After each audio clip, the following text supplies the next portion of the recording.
अस्सलाम वालेकुम नाज़रीन। T20 वर्ल्ड कप जो ऑस्ट्रेलिया में हो रहा है, इसका दूसरा मैच नीदरलैंड वर्सेस इंडिया के बीच में है।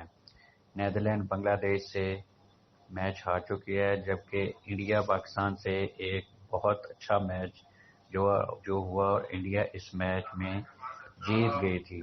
अगर देखते हैं इस हवाले से तो बहुत अच्छा मैच इंडिया ने अपने नाम किया और मर्दे मैदान जो है विराट कोहली ठहरे। इस हवाले से इनका जो अब दूसरा मैच है, अगर इनके हेड टू हेड की अगर बात की जाए तो इंडिया और नीदरलैंड के बीच अभी तक T20 कोई भी मैच नहीं हुआ।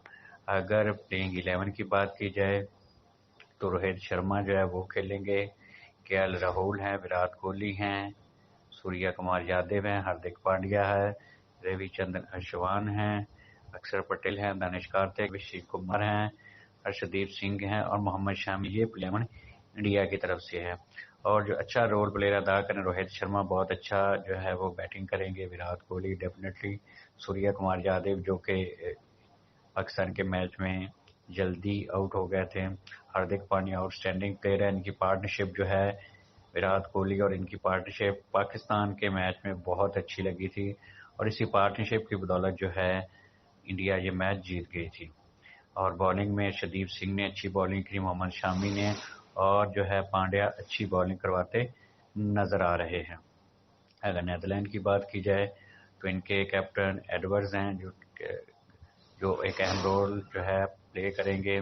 कॉलिन एक्करमैन हैं, होपर हैं, लेडी हैं, एम्पोडाउन हैं, विक्रम सिंह हैं, शिराज अहमद है, लॉगन हैं, फ्रीद कार्लसन हैं, पीए वान हैं और प्रिंगाला हैं। और परफॉर्मेंस की बात की जाए, इन दोनों टीमों के परफॉर्मेंस की अगर बात की जाए तो ये एक अच्छा मैच जो है होने के चांसेस हैं, लेकिन लो स्कोरिंग गेम होगी। इसमें बॉलर्स का जो किरदार है वो अहम होगा। अगर बारिश की भी, क्योंकि आज का दिन और कल का दिन भी थोड़ा सा बारिश का है, इनकेस अगर बारिश होती है, वैसे तो कम चांसेस है बारिश होने के, इनकेस अगर कोई बारिश होती है तो इसमें जो है इंडिया बेहतर नजर आएगी, इंडिया गेम जीतती हुई नजर आएगी। अगर बारिश होती है, डकलेस लूवर मेथड अगर इस्तेमाल होता है, फिर भी इंडिया के जीतने के चांसेस जो हैं वो ज़्यादा हैं। इनके जायचे और टीम कुंडली की तरफ अगर बात की जाए तो हम ये कह सकते हैं कि ये जो मैच है वो इंडिया की तरफ हमें जाता हुआ दिखाई देता है। India team will win this match.